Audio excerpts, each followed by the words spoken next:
Hey everybody, my name's Todd, My name's Jared.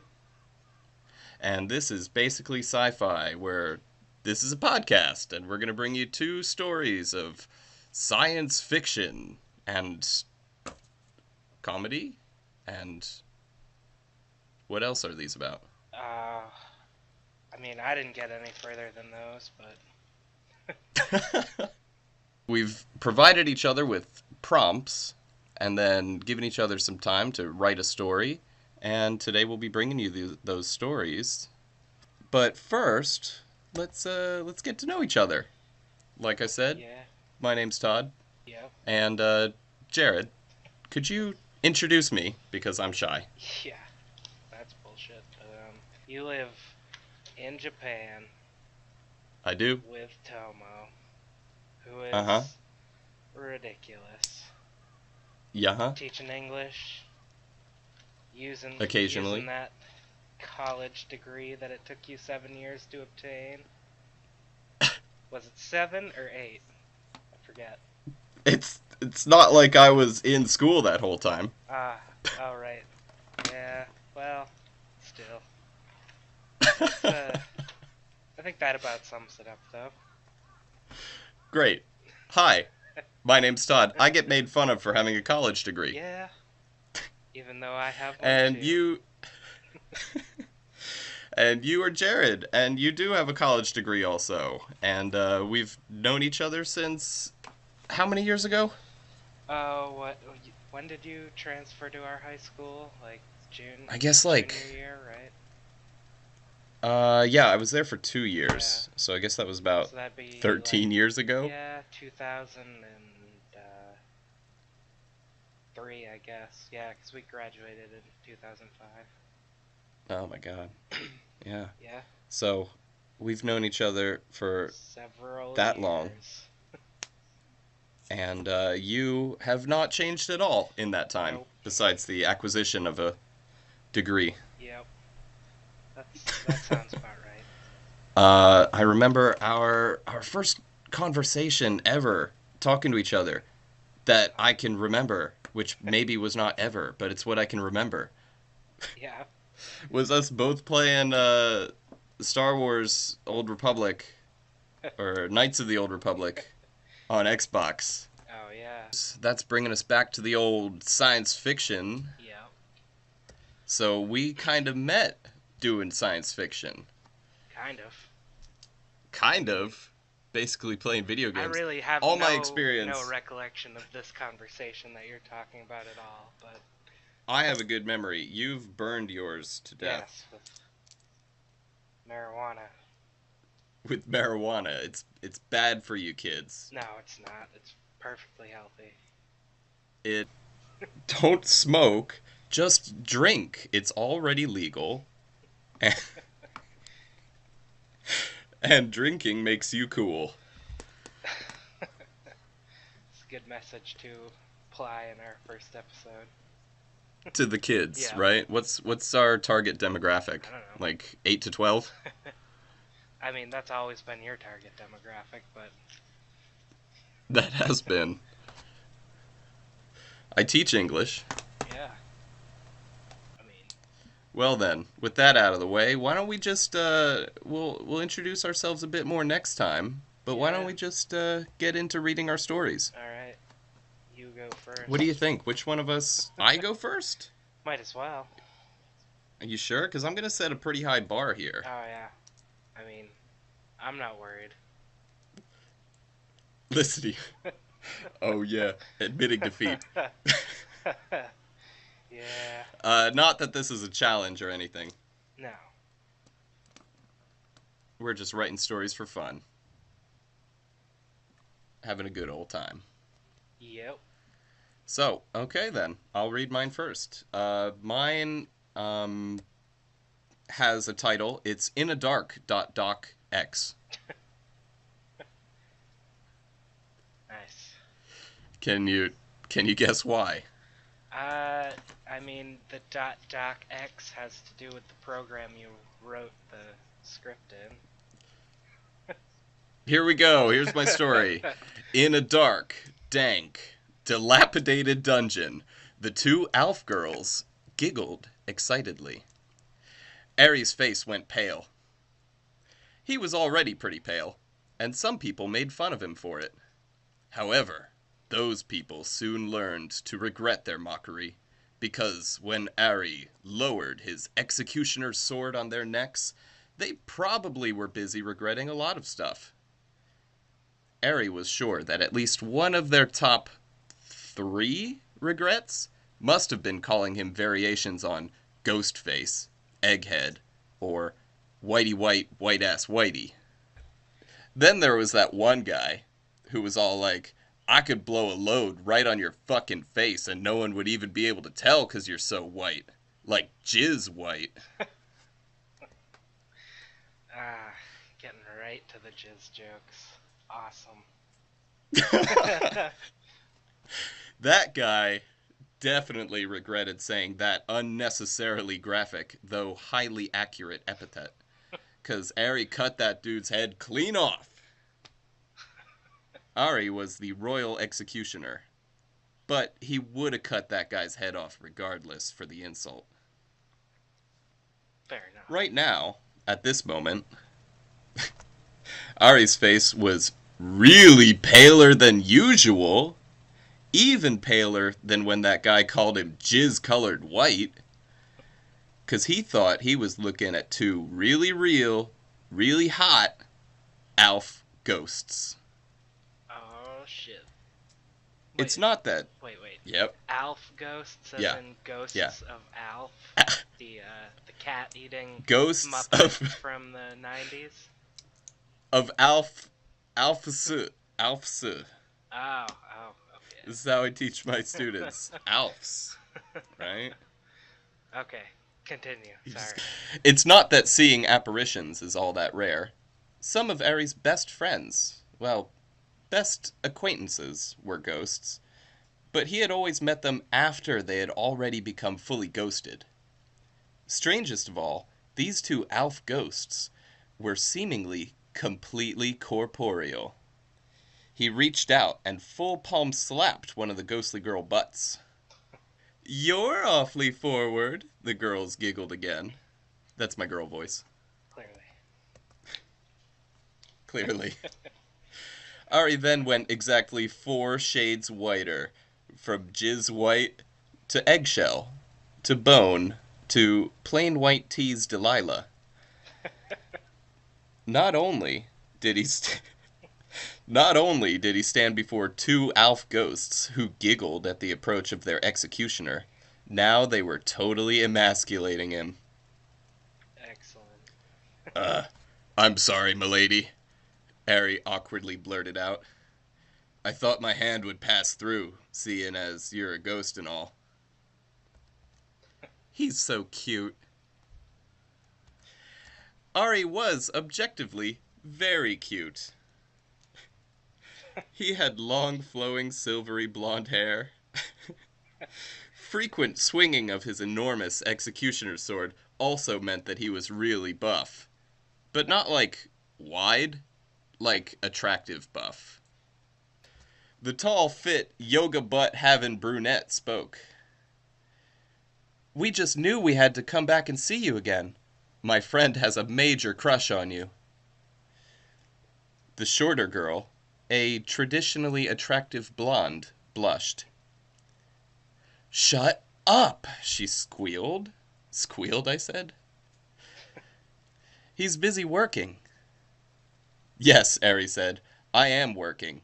As the Lord Beanguts Executioner, it is my duty to see you 2 back to your graves. Yeah, you work it, the bold brunette blurted out.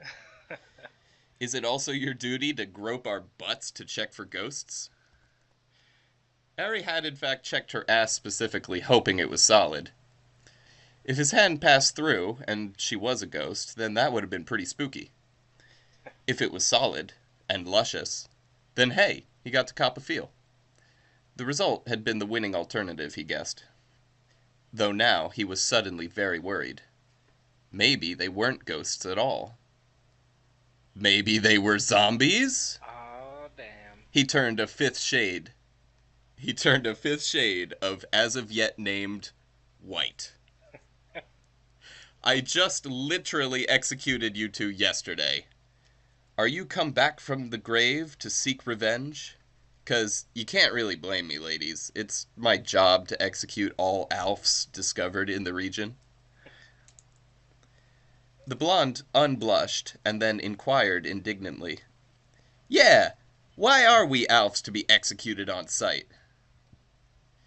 Yeah, the brunette chimed in. And what's an Alf? Like you were asking before, Yeah, is it a is it a cat yeah. eating puppet from the 90s? I mean, that's my assumption as of right now. Well, you would be wrong. Oh, shit. Alfs are the fair folk proficient in the ways of magic from beyond the realm. Ah, so you As misspelled in you elf? guys, girls. He called you fair, the brunette said as she jabbed the blonde with her elbow. Oh, I think Alf is like. I think he means like elf. The pamphlet was right. This place is fantasy as fuck. Maybe they weren't ghosts, zombies, or Alfs. It wasn't Ari's job to figure it all out, and he was pretty done getting made fun of like this. Let's just have you both executed again and be done with it. That sounds reasonable. The blonde composed herself. Yep, just get to it. The blonde composed herself and looked Ari right in the eyes. Man, you do what you gotta do. Listen, though. She snapped her fingers all sassy and magically. Sensation! Touch! Activate! She leaned in and tried to kiss Ari. He abruptly stumbled back, looking shocked as the blonde kissed nothing but air. The brunette burst out laughing. Oh my god, you tried to do it and missed. I can't believe you missed. Fuck, I'm sorry, dude. Sensation, touch, deactivate. The brunette, still laughing, said, I bet you wish you could deactivate sensation embarrassment right about now. She, Ari stepped out of the prison cell and called out, I need help with these two. The voice of his executioner's executive assistant, Mika, called back. Like how much help? Probably just two more guys. After a minute, only one guy showed up. yeah. Dave's on a break, he says. The guard was a horribly ugly rat man. Uh, So hopefully the Alfs wouldn't try to fuck him. Oh, that's right, we have prompts. oh, yeah. We should have mentioned Yeah, that. maybe. Yeah, what was our prompt? Yours was language barrier, and mine was space rodents. Because we're so like-minded. Space rats. Just so like-minded. We are, obviously. I'm sure that'll come through in our stories as well. Oh, absolutely. I think I left both of them out of mine. I No, have both that's of not mine true. in there already. That's not true. I definitely. That is completely I true. used. I used both of them at one point or another. Okay. One of my characters Man, can't speak. look at me getting all riled. Yeah. All right. I'm going to pick up the story. Okay. Ari groaned, but he appreciated having some backup. He handed the guard a rope. Bind their wrists and escort them with me to the block. That's not where I thought you were going with that, but okay. The brunette was intrigued, about the rope mostly, but also about the rat man. Are you a rat scallion? She asked. Thank you for that. You're welcome. That was the emotion I was going for. Good. I'm a fucking rat man. Farmers found me in a crater when I was a baby and raised me as their own. With this curse or whatever of being a butt ugly rat man, my only career options was in the dungeons or as a scarecrow in my parents' field. But I didn't want to rely on them forever, you know? want to be a scarecrow. As they Is walked that from right? the cell up the creaky wooden stairs of the castle, they figured they now knew everything there was to know about this character and returned their attention to the far more attractive Ari. Do you know any romantic or isolated spots around the city? Ari sighed. I don't really get out of the dungeon much, so no. Is that why you're so pale? Likely. Okay, well, you know the statue of that birdfish looking thing outside the city gates? Meet us there tomorrow afternoon, please.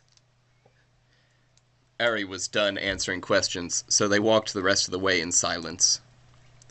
He pushed the brunette down on the block with a thud. She just grinned and said, You better be there. Then she blew him an air kiss. Ari cut her head off with one swing of his mighty sword. He was pretty good. Blood splattered onto the blonde who grimaced, but also like half chuckled, which was morbid. Oh man, gross, she whispered to herself. Ari pointed. You're next. Yeah-huh. She knelt down and put her neck on the block. I can see up your man skirt. It's a tunic, Ari cried, and just like that, he put sword to neck. Yep, Yep. he's wearing a tunic. Yeah.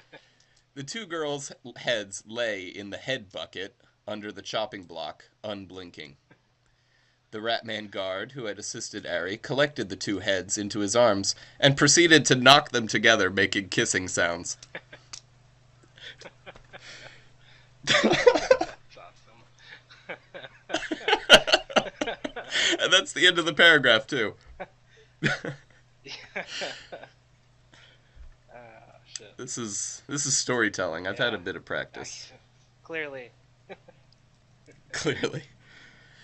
Those kissing sounds haunted Ari's dreams that night as he slept fitfully on his cot in the dungeon. He was asleep and no one was watching, but the half-stiffy poking through his sheet was still awkward. Ari slept in until late in the morning. People usually didn't need executing until dusk, which was far more dramatic under the new moon. What's up with that new moon anyway? Where did it come from? We only needed one moon, really, Ari thought to himself. Yeah, you can never have too many moons. Yeah, well, I mean, I'd be pretty cool with a new moon. I mean, look at Jupiter. How many has they got? Dude, that's so right. I can't believe, like, you know, I figured Earth, in general, is the jealous type. Yeah. Oh, yeah. Probably looking at Jupiter like, psh, got so many moons. Probably. The new moon had appeared several years ago. People had talked about it a lot back then, but now it had been there for long enough that most people just referred to it as the other moon, or they didn't talk about it at all. Get over it, people, the Lord Beangut liked to say. Beangut took a laissez-faire approach to governing, as well as moons, making him pretty chill. Except for his irrational racism towards Alfs, which was as off-putting as his bean-gut gas. Not sure I know what that is. His name is Lord Beangut. He's got bean-gut gas. And he's pretty chill. Fair enough.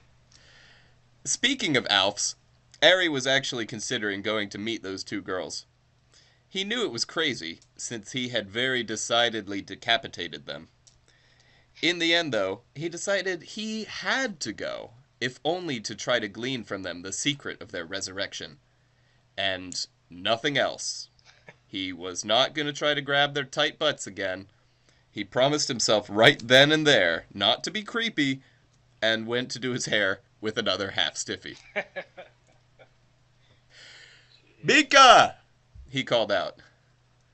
What? His executioner's executive assistant called back. I'm going out. What do I tell Lord Beangut if he needs anyone executed while you're gone? Tell him that I'm fucking out. What, am I not allowed to step out once in a while? It's just that you never do. It's weird. Ari had no idea that Mika thought so little of him. Ari had plenty of reasons to go out, and she had no real reason to assume that he had no friends, and that was the reason he never went out. She should just assume that he's a very hard worker. Right? Yeah, I mean, that I sounds mean, entirely reasonable. I'm going out later today because I have a friend. Your dog? I, Are you you, know, I'm are friends you, with my dog. is that what you're doing today? Going out to walk the I, it's important that she get exercise. dog?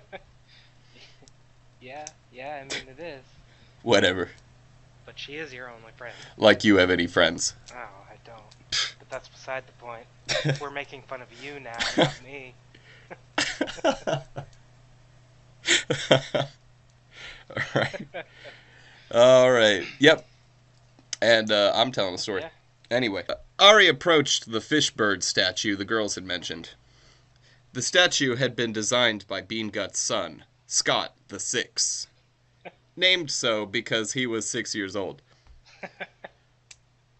So does his name change every year? I'm not sure. Now I'm... Maybe he was born being 6 years old. Oh, that would be painful for his mother. That is a plot twist right there, isn't it? I mean, if he were an important character, I suppose. If he were. Yeah. Scott the Six had been trying to think of the most badass new animal he could. Beangut was pretty impressed and commissioned a statue be made. After the statue was completed, it was Ari's job to execute the artisan who made it, because Beangut's son, Scott, told him the monster was to have the head of a fish, to breathe underwater, Of course. the body of an eagle, to soar through the skies, And underwater. and the heart of a lion, to fight the enemies of the realm. Do animals typically fight with their hearts? Like, I thought you would think they would keep that rather guarded. Well, So, yeah, yeah. You don't I don't guess want to he should have claws, throwing your too. heart out there, especially when it's so key to pumping blood. You know what? I think there's been a basic misunderstanding here. It's not like a heart grenade. Well, I mean, it should be. You just got done telling me it shouldn't. Fair. All right. True. Very true. Anyway, the artisan asked how he was supposed to chisel a lion's heart inside the statue, Figure it out. God. and then Ari had to kill him for talking back to Beangut's son.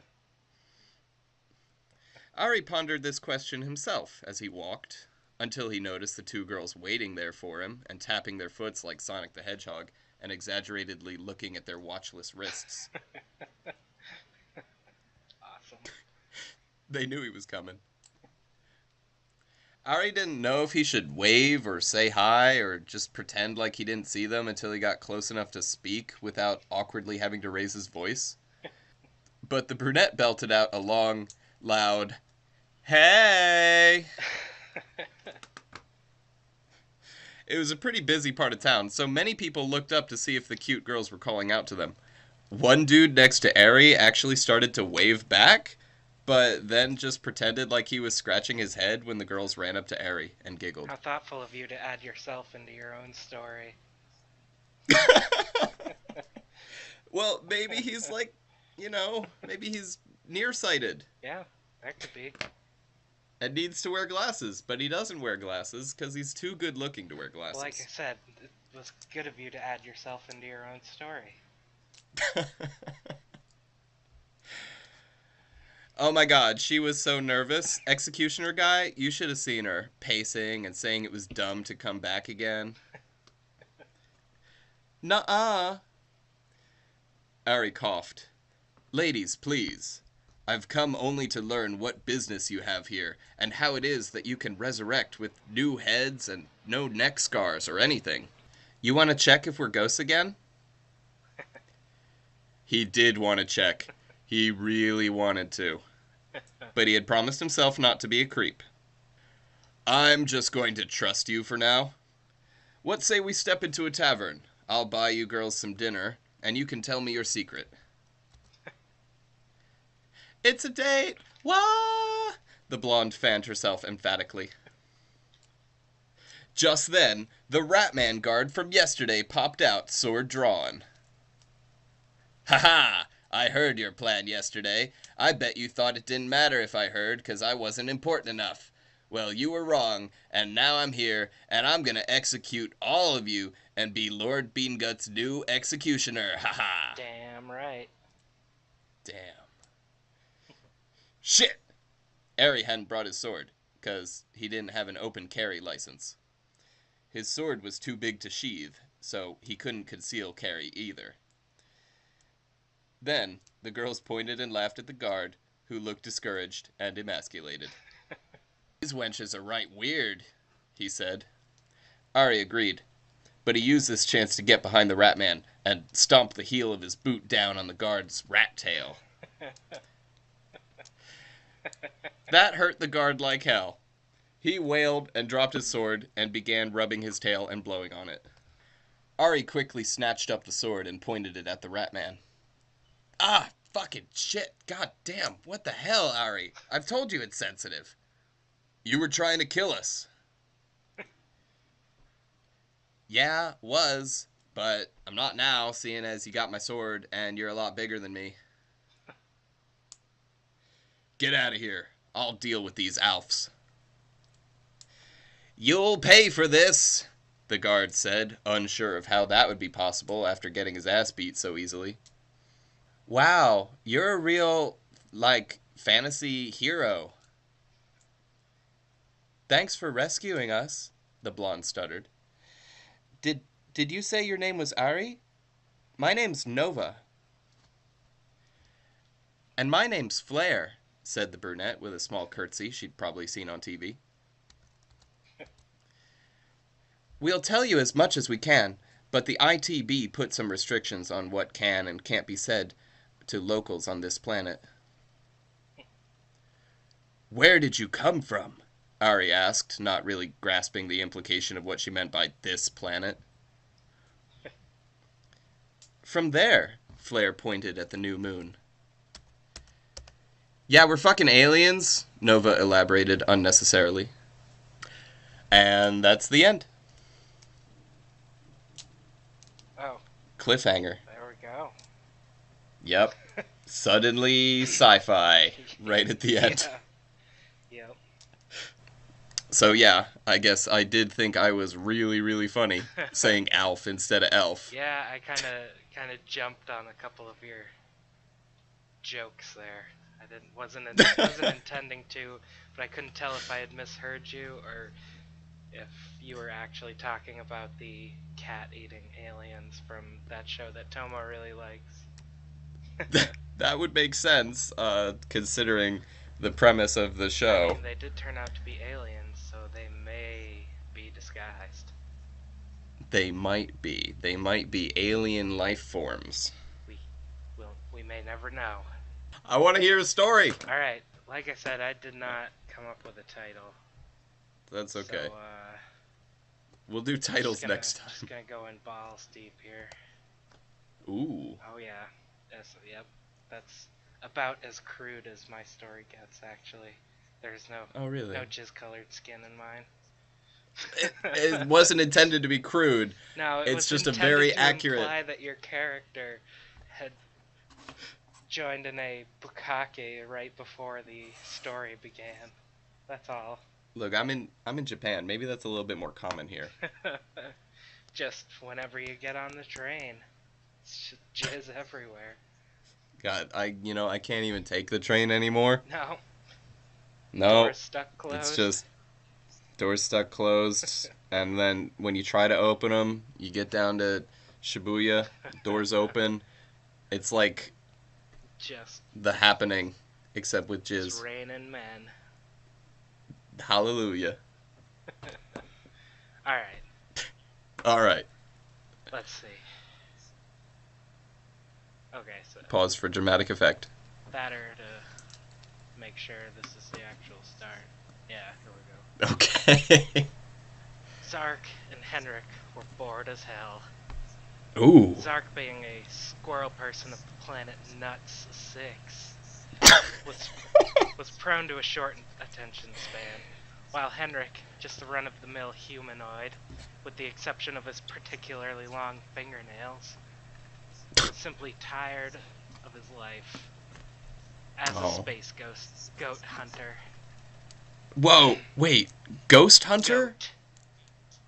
Oh, I thought No. we both had ghosts. No. Ghosts. That'd be silly. But Goat Hunter Yes. is completely reasonable. Space I'm not goat. even going to mention it. Coast to coast. Yeah. The solution they came to in order to solve this boredom was to build and ride a bicycle. Now, it is important to keep in mind that this was all Zark's idea, because no one could understand anything Henrik said. What? It was also an important note that, as in all civilized planets, riding bicycles is considered a dangerous addiction. Oh, God. That's true. It is. It's foolhardy. Zark knew of one person nearby with the parts to make a bike, so they went to visit Brandon. Brandon. Yeah, he's such a dick. I knew it.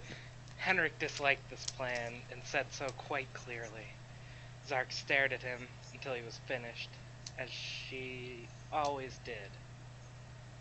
Oh, she. Yeah, oh yeah. Zark is a Oh. lady. Oh. With long fingernails. Yes. Based on the chipmunk that lives in the basement of my apartment. That you imagine. Yeah, no, the chipmunk is real. I just call it Zark Destroyer of Worlds. Oh. For no. I had no idea. Yeah. I mean, I don't. You got I don't roommates. talk to this about my confusing animals with people to real people, so Uh-huh. Uh-huh. it just happens. Anyways, Yeah. I've lost where I was. As you do. Right. So they went to visit Brandon. Henrik disliked this plan, said so quite clearly. Zark stared at him until he was finished, as she always did, when Henrik had his bouts of being talkative. He said, roughly translated, "You know damn well the dangers of riding bikes. Pompousness, forgetting every rule of the space roads, generally looking like a fool while doing so. Also, Brandon is a dick and creepy. He's goth, you know." After waiting... Goths are creepy. Oh, yeah. Generally. I mean, I wouldn't go up dressed like that. After waiting... Nope, I wouldn't either in high school. Yeah, except, you know, most days. Yeah. When you did. Weren't we just talking about this? Yes. Before we recorded. Yep. Yeah. After waiting patiently for him to finish, Zark said, "Well, let's get on with it then," and they left. They arrived at Brandon's on the next planet over, an altogether more relaxed planet, where they pretty much let people and animals do as they please. Brandon was an oddly Ooh. shaped being, even for his race of aliens that can only be described as a cross between a kangaroo and a bumblebee. Other Cylons, as And they a were what? known. Kangaroo and a bumblebee. Oh, Yeah, cute. I guess. I mean, I thought it was an odd combination. Or at least would create We're something just a little bit different. rather disturbing looking, but maybe we're thinking of Yeah. different parts of each animal. Maybe. Other Cylons, as Okay. they were known, avoided Brandon for his tendency to throw devil horns and talk about bad metal bands no one has heard of. "Hey Brandon," Zark said. "Zark, have you heard the new Black Dragons of Metallically Black Darkness album? No, shut up. Do you have a bicycle we could ride around? Hell yeah, I do. It's all black and made from actual metal that doesn't have any pedals.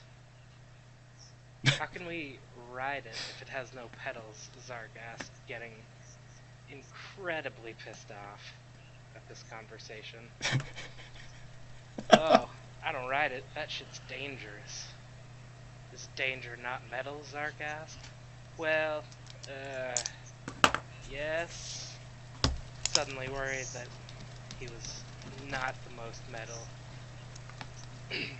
Brandon had been easily swayed into succumbing to this dangerous habit.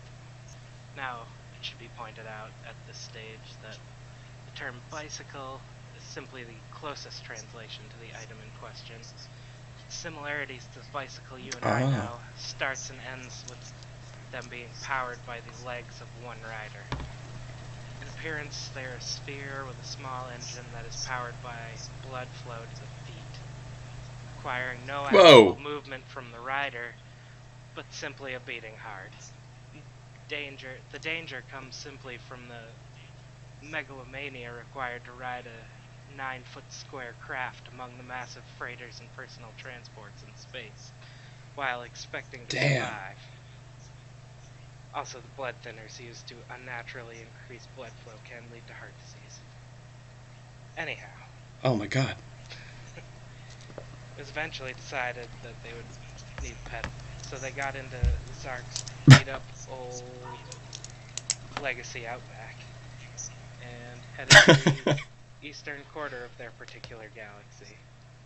It was a shady place. Brothels, opium dens covered many planets, ruining their economies because no one was really into that anymore. It was a Oh. quadrant where the ultra insane, which is worse than regular insane, but we won't get into that, Oh. went to do Oh. things that everyone else does to pass the time. Yeah. Only with funnier hats on. It was truly as dangerous a pack. You have a very good understanding of the way society works. They Yes. do things Yes. and wear hats.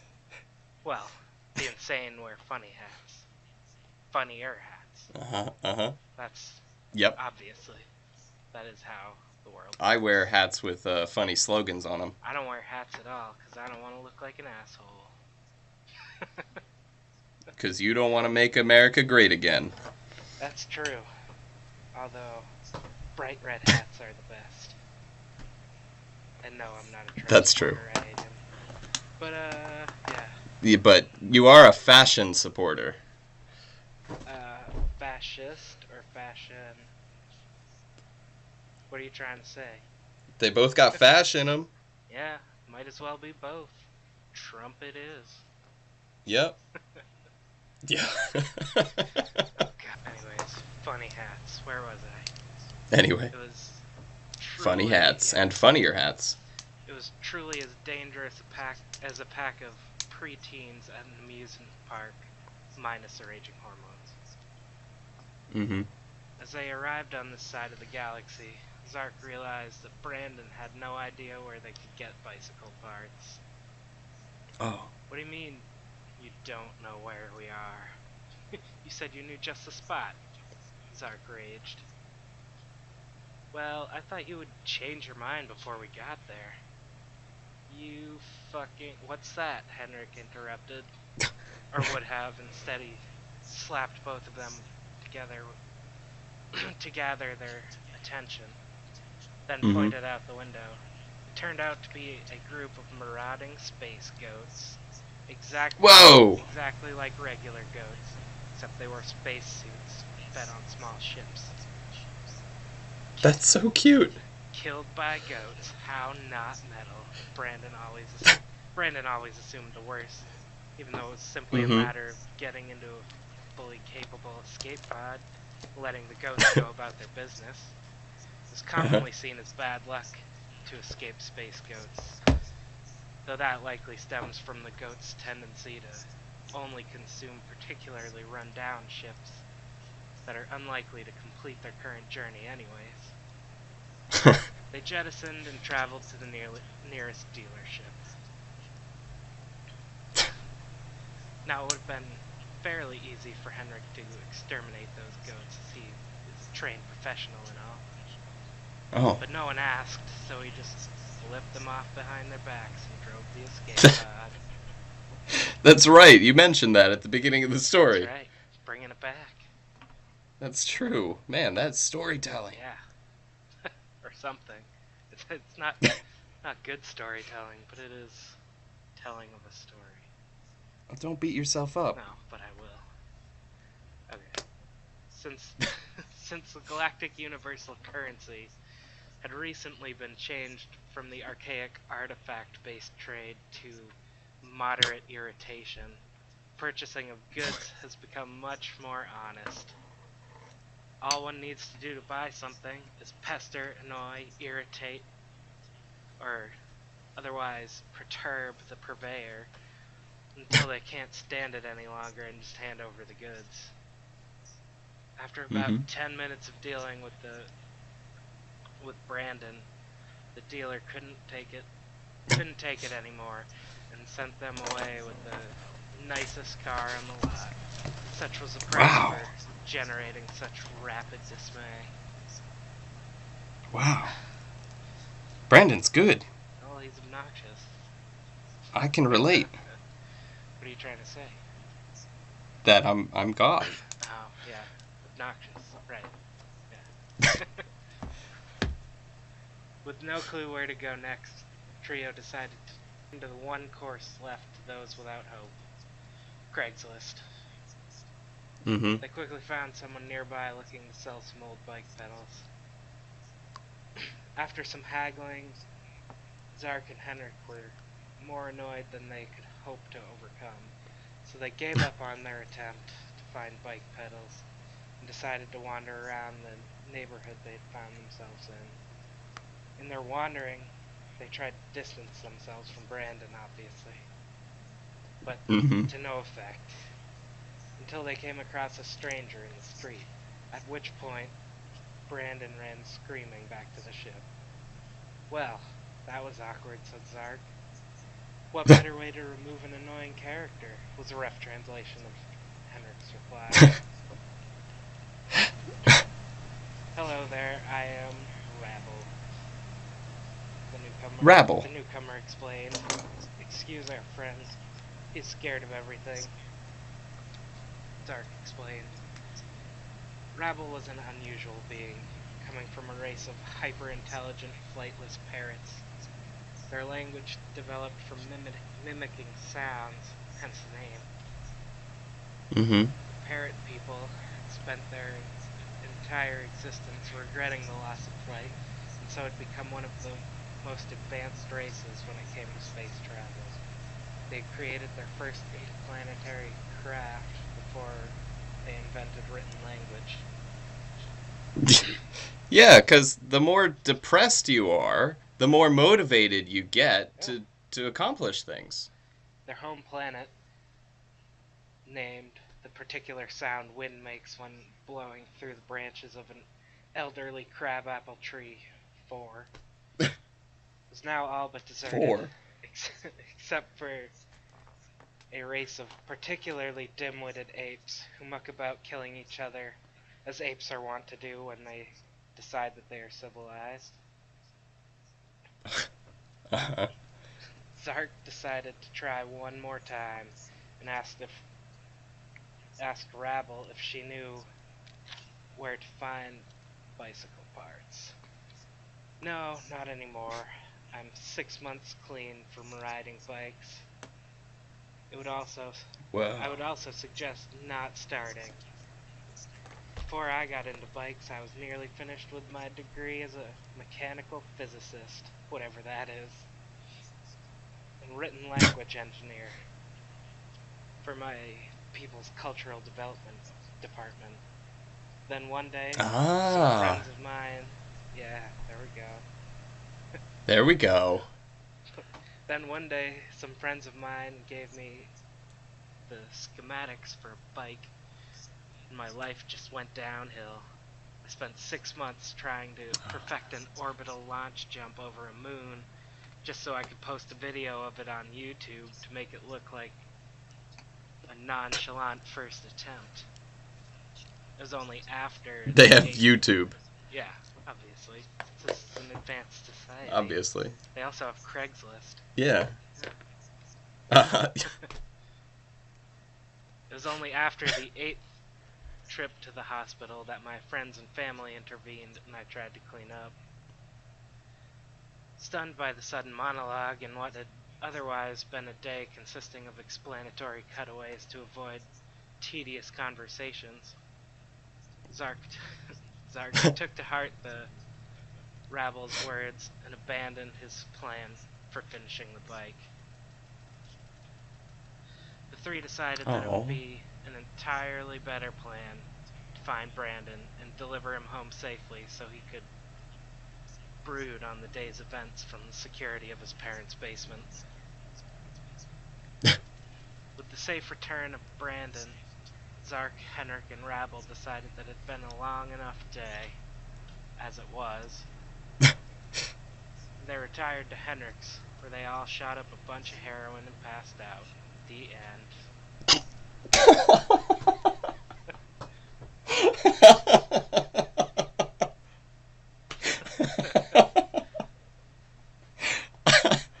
Oh, shit. Yeah, I didn't need a cliffhanger. Nope, I didn't. You know what? It's fitting that we had that PSA at the beginning of our show. Yeah. About don't smoke pot, just Yeah. drink. Yep. This should be retitled the PSA cast. Yeah. I mean, kind We're of. bringing the truth. Yeah. Kind of. Yeah. And also, don't be racist to Alfs. No. That would be a dick move. No. They just want to That eat would your be. cats. Cats are a pest anyways. Just feed them your damn cat. Nobody likes cats. No. That's a fact. Especially Tomo. Especially the internet. Yeah. Who needs the internet? What's our target demographic? Anyone bored and on the internet. So, everyone that likes cats. Mm-hmm. Because they have no real friends. They just have the internet. Take that, listeners. Yeah. Yeah, that was a great story. I I liked the drama of space bicycles. Yeah. But with it was an important. that are powered by your blood. Yeah, I'm not quite sure where that part came from exactly, but through your feet. I mean, I remember I started writing this because I almost killed someone on a bicycle there a couple of weeks ago. Oh. Yeah, well, I mean, Were you riding the bicycle, or you killed a person who was on a bicycle? No, I almost killed a person that was on a bicycle. I was in my car. Oh. And yeah. I was at a red light that had just turned green, and I went to pull out, and someone with a bicycle just came screaming through the intersection, and about 10 inches from the front of my car. And so I got really mad, and then I started writing about the dangers of space bicycles and not paying attention while you're driving. I mean, I don't think you almost killed that person. I think you almost assisted in their suicide, because, who just flies out into the street like that? I mean, if I were having to cope with having just killed someone, that's what I'd be telling myself, but fortunately I did not actually hit them, so I'm not coping with the death of a stranger right now. That'll be next week's story. Yep. And you got your title already, The Death of a Stranger. Death of a Stranger. Sounds like a Yep. Robert Frost poem. Or a very compelling morality tale, stage play. Yeah, that's true. I feel like there probably is some sort of literature out there already titled that, but not one that I've If I listened had my to. phone with me, I would look up. Yeah, I turned mine off for the Everyone, please recording. Google for me. Hang on. We're both on Google for me, computers. Death of a Stranger. We're both on computers. Let's just do it. No. You're giving away the illusion. Yeah. I mean, that's what I do. I give shit away. And by that I mean I don't give anything away. Like my plot points. Yeah. Yeah, I definitely jumped on several of those. For which I somewhat That's apologize. okay. Yeah. That's okay. I mean, maybe if you didn't broadcast No, it was good. I'm them, glad but because no, yeah. you're. No, I'm glad that I telegraphed my move enough that you knew what Yeah. was coming next. Yeah. But anyway, great job. Yeah, So you as well. we're gonna be putting this on the old iTunes. Yep. And, So anyone who's listening, if you were a fan of this, then please, rate us, leave a comment, let us know what you thought. eventually, Probably upload it to the it'll YouTube hopefully later. make it to YouTube, in which case, like, Yep. subscribe, so on, etc. Whatever the Comment. comment, yes. Follow. Yeah. If follow you're the if you're a Twitters. hot ass elf babe, follow the Twitters.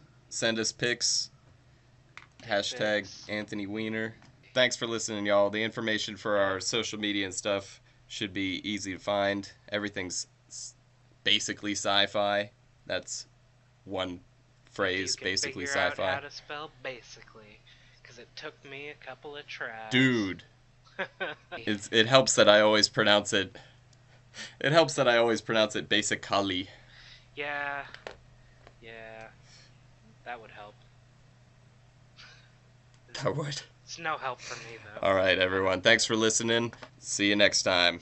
See you next time. I would like to thank my brother Chad for providing illustrations for our podcast. You can follow him at instagram.com/MrTChad and on his webcomic at bromidebrothers.com. Links to both can be found on our Facebook page or in the description below.